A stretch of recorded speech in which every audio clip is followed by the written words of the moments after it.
In an age of ash and iron, the world is divided by a single, blood-soaked line. On one side, the Silver Order, men who have sworn to purge the earth of the wild. On the other, the wolves, an ancient bloodline hunted to the brink of silence. Between them stands a ghost. To the humans, he is the specialist, the Order's most lethal blade, a hunter whose name is whispered with reverence in the halls of power. They sleep soundly because they believe he is the wall that keeps the monsters at bay. But the forest knows the truth. The kills he brings back are shadows. The victories he claims are whispers. Behind the cold steel of that mask lies the very heart the Order is desperate to pierce, the Alpha of the Black Ridge. The deception is a masterpiece, but the paint is beginning to crack. Suspicion is a poison that spreads fast through the Citadel, and the moon is growing full. Even the greatest hunter cannot hide his scent forever. The hunt of the century has begun, but the Silver Order is about to learn that they haven't been sending a hunter into the woods. They've been giving their king a key to the gates. The Luna Chronicles, the Alpha's deception. The iron gates of the Silver Citadel groaned like a dying beast as Silas Vane stepped through. To the guards, he was a god of war, a man who smelled of nothing but cold steel and winter. Inside his boot, a hidden vial of Phoenix cinderroot was empty. He had rubbed the pungent, charcoal-like herb into his skin an hour ago to mask his true nature from the Order's tracking hounds. As he passed the kennels, the massive dogs whimpered, sensing a predator they couldn't quite name. High Inquisitor Mordecai Thorne waited in the war room, leaning over a map of the Black Ridge territory. "You're late, specialist." Did the wolves finally learn how to hide their tracks? "No," Silas replied, his voice a low, gravelly rasp. He tossed a blood-soaked decoy pelt onto the table. "I was ensuring there were no survivors." Mordecai finally looked up, his eyes narrow. "Good, because Captain Jax found something today. Something impossible." The kill Silas brought back was a masterpiece of deception, a mountain lion pelt stained with alchemical dyes. But the lies were getting heavier. "Specialist Vane," a voice boomed. It was Jax Varkas, leaning against an armory pillar. He sniffed the air aggressively. "You smell like burnt wood and old earth. I didn't know the Silver Order issued perfume." Silas didn't blink. "The woods are deep, Captain. You'd know that if you ever left the safety of these walls." Jax's smile didn't reach his eyes. "Oh, I'm leaving. Mordecai has ordered a full-scale sweep of the Eastern Ridge at dawn. And since you're our legend, you're leading the front line." Silas felt a sharp tug in the back of his mind, the pack bond. Through the psychic link, he heard Naira's desperate voice. "Silas, the pups are sick. The silver-tipped arrows from the last raid. The wounds aren't healing." Dawn arrived with a sky the color of a bruised plum. Silas led 50 hunters into the Black Ridge Pass, his mask firmly in place.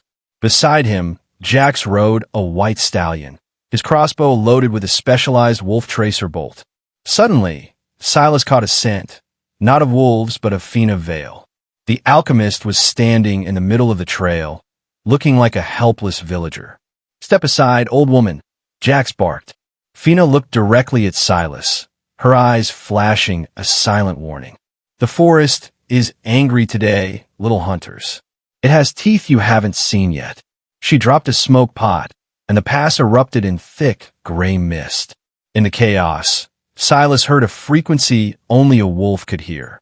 It was Naira's signal for an ambush. The mist was a battlefield of shadows. Silas used the cover to slip away from the hunters, his movements becoming fluid and beast-like. He found Bram, the youngest of the pack, snarling at the edge of a ravine, cornered by 2 Order recruits. "No," Silas whispered from the shadows. If Bram killed them, the Order would bring an army. If Silas did nothing, the boy would be a trophy. Silas stepped into the light, but he didn't draw his sword. He let out a deep, chest-vibrating alpha growl that made the recruits drop their weapons in primal terror. One recruit fled, but the other stayed. He looked at Silas's glowing gold eyes and the way the legendary hunter stood over the wolf like a protector. "Vane," the recruit breathed. "You're one of them." Silas returned to the Citadel alone, claiming the recruit had been dragged off by a beast. But that night, he was summoned to the Silver Vaults. Mordecai Thorne stood before a massive iron cage. Inside was the recruit from the forest, beaten but alive. He tells a fascinating story. Silas, Mordecai said, his voice silky and dangerous. He says you talked to the wolf, that you were the wolf. Mordecai handed Silas a jagged silver blade. I want to believe he's lying. So prove it. Kill him now, or the order will assume the traitor stands before me. Silas gripped the hilt. The moon was rising outside the stone walls, and his blood began to boil. He could feel the wolf clawing to get out. How would you handle Mordecai's test? Let me know your thoughts in the comments. The silver vaults were cold, smelling of ozone and ancient blood. Silas gripped the silver hilt of his sword, the metal stinging his palm like a swarm of hornets. Across from him, the young recruit, trembling and bruised, stared with eyes that had seen too much. Kill him, Silas, Mordecai Thorne whispered, the silkiness of his voice masking a razor's edge. Silence the lie. Silas drew the blade. The silver hummed, reacting to the proximity of his own leaking blood. He stepped forward, his heart a frantic drum behind his ribs. Just as he raised the weapon, a low, tectonic rumble shook the citadel. Dust fell from the ceiling, and the distant tolling of a warning bell erupted from the surface. The eastern wall, a guard shouted, bursting into the room. The pack, they've breached the outer gate. Mordecai's eyes flared with a mix of fury and excitement. In the chaos, Silas caught the recruit's gaze. He didn't strike. Instead, he shattered the lock of the cage with a single, superhuman kick. Run, he hissed. If I see you again, I won't be this merciful. Under the cover of the midnight siege, Silas slipped into the shadows of the citadel's inner courtyard. He found Naira perched atop a stone gargoyle, her black fur matted with soot. She wasn't there to rescue him. She was there to warn him. The pups are dying, Silas, she said, her voice echoing in his mind like a cracked bell. The silver poison from the Order's last raid has entered their marrow. If you don't bring the alchemist's antidote by the next moon, there won't be a pack left to lead. I'm close, Naira, Silas argued, glancing back at the flickering torches of the guards. Mordecai is obsessed. If I leave now, they'll hunt us to the ends of the earth. Naira bared her teeth, a flash of white in the dark. Then let them. I would rather die fighting as a wolf than watch our bloodline fade while you play act as a human. Choose your skin, Alpha. Choose it soon. Desperate, Silas sought out Fina Vale at the edge of the Deadlands. Her hut was a graveyard of glass bottles and dried herbs. She was already waiting for him, a single vial of glowing, amber liquid resting on her table. It's not enough, she said before he could speak. To heal the pups, you need the heart bloom of a winter rose. It only grows where the blood of an alpha has been spilled on hallowed ground. Silas felt the weight of her words. Hallowed ground meant the cathedral of the Silver Order, the most heavily guarded sanctum in the kingdom. Why are you helping me, Fina? Silas asked, his eyes narrowing. What is your price? The alchemist smiled, and for a moment, she looked older than the trees themselves. The Order killed my world long before they started hunting yours. I don't want your gold, Silas Vane. I want to see the Citadel burn. Silas returned to the Citadel with a new purpose, but the atmosphere had changed. The air was thick with suspicion. Jax Varkas had been promoted to High Marshal, and his first order was a blood audit. Every hunter was to be tested with a drop of pure silver nitrate. Silas watched from his shadows as his comrades lined up. One by one, the silver remained clear on their skin. For a Leakin, that same drop would burn a hole straight to the bone. He needed a distraction. He triggered the silent wards Fina had given him, causing the Citadel's armory to erupt in a series of smokeless explosions. In the ensuing panic, Silas didn't run away. He ran deeper in. He scaled the walls of the great cathedral, his claws tearing through stone as he searched for the winter rose. But as he reached the altar, he wasn't alone. Jax was there, standing over the flower, his crossbow leveled at Silas's chest. I knew you'd come for it, Jax said softly. The ghost finally has a weakness. Instead of firing, Jax lowered the crossbow. I'm not going to kill you, Silas. Not yet. Mordecai wants a show. Silas was dragged, bound in heavy silver chains, to the center of the great hall. A feast was laid out, but the guests were the elite executioners of the order. At the head of the table sat Mordecai, holding the winter rose in his hand. The Alpha of the Black Ridge, Mordecai announced to the room, captured not by a hunter, but by his own arrogance. He crushed the rose, the glowing petals falling into a chalice of wine. If your pack wants the cure, they will have to come and take it from your cold, dead hands. He forced Silas to his knees and held the chalice to his lips. Drink, specialist. Let's see if your human heart survives the pure essence of the flower. The hall went silent. Outside, the wind began to howl, 1,000 voices joining in a single, unified cry. The pack had arrived. The Alpha is cornered and the cure is being used as bait. Do you think Silas should drink the wine and risk his life? Or is it time for the pack to tear the Citadel down? Let me know your opinion in the comments. The liquid in the chalice glowed with a sickly, ethereal light. Silas stared into the reflection of his own golden eyes on the surface of the wine. Mordecai gripped his hair, forcing his head back. But as the first drop touched Silas's tongue, the massive stained glass window of the great hall shattered. It wasn't a wolf that crashed through. It was a heavy, iron-tipped log, swung like a battering ram by the pack's strongest warriors. In the explosion of glass and silver, Silas surged upward. The chains, weakened by the resonance of the winter rose's essence, snapped. He didn't transform. Not fully, but his fingernails lengthened into obsidian talons. He grabbed the chalice from Mordecai's hand, but Jax was faster. A silver-tipped bolt grazed Silas's shoulder, tearing through his cloak and revealing the truth. A map of jagged, ancient scars across his back that formed the sigil of the first Alpha. Look at his skin. Jax screamed over the roar of the wind. He's not just a wolf. He's the source. The Citadel was no longer a fortress. It was a slaughterhouse. Under the fractured moonlight, the Black Ridge pack swarmed the ramparts.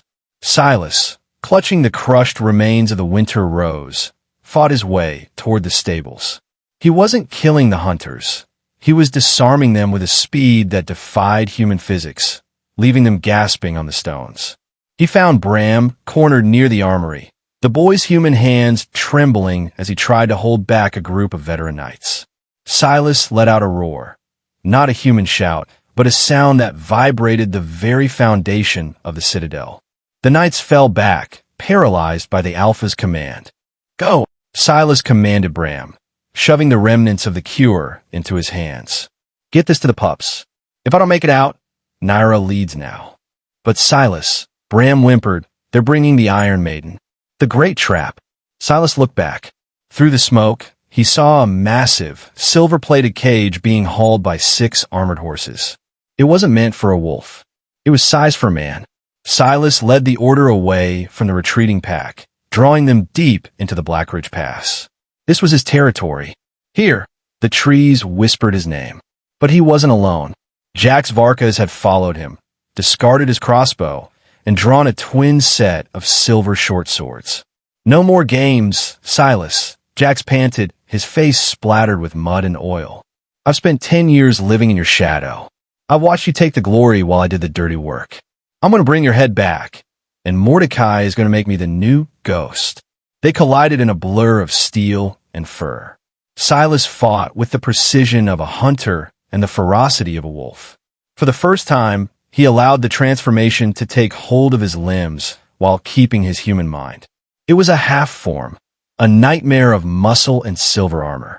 As they teetered on the edge of a jagged ravine, Silas caught Jax's blades with his bare, fur-covered palms. The silver burned, the scent of his own charred flesh filling his nostrils. You wanted to be the ghost, Jax? Silas growled, his voice a dual tone of man and beast. Welcome to the afterlife. Silas survived the fall into the ravine, but his body was a wreck of silver burns and broken ribs. He dragged himself to Fina Vale's hut, expecting sanctuary. Instead, he found the door hanging off its hinges and the smell of ozone thick in the air. Inside, Mordecai Thorne sat in Fina's chair, calmly sipping tea. Fina was bound in the corner, her eyes wide with terror. "She has such interesting notes, Silas," Mordecai said, gesturing to the scattered scrolls. "According to her research, an alpha's heart, when consumed by a human, grants the longevity of the wolf without the curse of the moon. She wasn't helping you to save your pack. She was fattening you up for me." Silas looked at Fina. She shook her head desperately, but the seed of doubt was planted. Was his only human ally just another hunter in disguise? Mordecai didn't kill Silas. He did something worse. He let him go. Weakened and bleeding, Silas reached the pack's emergency camp at Iron Peak, only to find it a smoking ruin. But it wasn't the Silver Order that had done this. The tracks were wrong. The claw marks were too large, too chaotic. Naira crawled out from beneath a fallen cedar, her side gasping with a deep wound. "It wasn't the humans, Silas," she coughed, blood staining her teeth. "The scent, it was the Shadow Pack. The exiles you banished 3 winters ago. They made a deal with Mordecai. They provide the muscle, and he provides the silver to kill us." Silas stood in the center of the devastation. He looked at his scarred hands, then at the burning citadel in the distance. He was no longer just a hunter. He was no longer just an alpha. He was the only thing standing between his race and a two-front war of extinction. The Shadow Pack has risen, and Silas is trapped between a traitorous alchemist and a fanatical inquisitor. Is the pack strong enough to survive a war on 2 sides? Tell me your theories below. Silas didn't have time to bleed. With the Shadow Pack hunting his survivors and the Order closing in, he made a choice that looked like suicide. He walked back into the Citadel. But he didn't go as a hunter. He went as a prisoner. Mordecai Thorne watched with sadistic triumph as Silas was locked into the Iron Maiden, a vertical coffin lined with silver spikes. As the doors closed, the silver pierced his skin, suppressing his wolf and leaving him in an agony no human could endure. But Silas's eyes remained fixed on Mordecai. He wasn't trapped. He was inside. He needed to be near the Citadel's core, the Great Bell, to trigger the final plan he and Fina had whispered about before the betrayal. Outside the walls, the forest moved. Naira, wounded but standing tall, led the remnants of the Black Ridge Pack. They weren't hiding anymore. Beside them stood an unexpected ally, Fina Vale. The alchemist had escaped, and she brought the dragon's breath, a volatile compound that could melt silver. "The Order thinks they are the hunters," Fina hissed, her eyes glowing with a vengeful fire. "Let's show them what happens when the forest decides to reclaim its stone." As the first explosion rocked the Citadel's foundations, the Shadow Pack emerged from the tree line. It was a 3-way bloodbath, wolf against man and wolf against wolf. The sky turned a deep, bruised violet, signaling the start of the total eclipse. Inside the Iron Maiden, Silas felt the eclipse begin. The silver spikes began to vibrate. Throughout the Citadel, the wolfbane runes on the soldiers' swords began to glow, not blue, but a blinding, cursed red. Mordecai's triumph turned to horror as his weapons began to burn his own men. Silas's voice echoed from inside the iron coffin, distorted and powerful. "You thought silver was your protection, Mordecai. You forgot that silver is born from the earth, and I am the earth's king." With a roar that shattered every glass window in the fortress, Silas burst from the Iron Maiden. He didn't just transform, he evolved. His fur was laced with the very silver that was meant to kill him, turning him into a living engine of moonlight and metal. Jax Varkas stood in his way for the last time. There were no words, only the sound of Jax's silver blades snapping like dry twigs against Silas's chest. The battle reached the great cathedral. Silas found Mordecai trying to activate a final purification device, a weapon that would kill every living thing with a heartbeat within 10 miles. "If I cannot rule this land, it shall be a grave," Mordecai screamed, his hand hovering over the lever. Silas stood before him, a towering titan of silver and shadow. He didn't strike. He simply shifted back into his human form, naked and covered in scars, standing amidst the ruins. "The Order died the moment you stopped protecting people and started protecting power," Silas said quietly. He stepped aside, revealing Naira and the Shadow Pack's leader, who had turned on Mordecai once they realized the purification would kill them too. Mordecai realized too late that he had united his enemies better than he had ever united his friends. The sun rose over a smoking ruin. The Silver Order was gone, its survivors scattered or integrated into the new world. Silas stood on the highest tower of the fallen citadel, looking out over the Blackridge forest. The Shadow Pack had retreated into the deep north, bound by a new treaty. The Blackridge Pack was healing, the pups saved by the Winter Rose. Phoenix stood by his side, already planning a garden where the armory used to be. Silas picked up his old hunter's mask, now cracked and useless. He looked at it for a long moment before dropping it into the abyss below. He was no longer a hunter. He was no longer just an alpha. He was the bridge between two worlds that had spent 1,000 years trying to tear each other apart. The legend of the ghost was dead. The era of the Luna King had begun. Every legend has an end, but every end is a new beginning. Did Silas make the right choice by merging the silver with his soul? Tell me what you think of the finale in the comments below.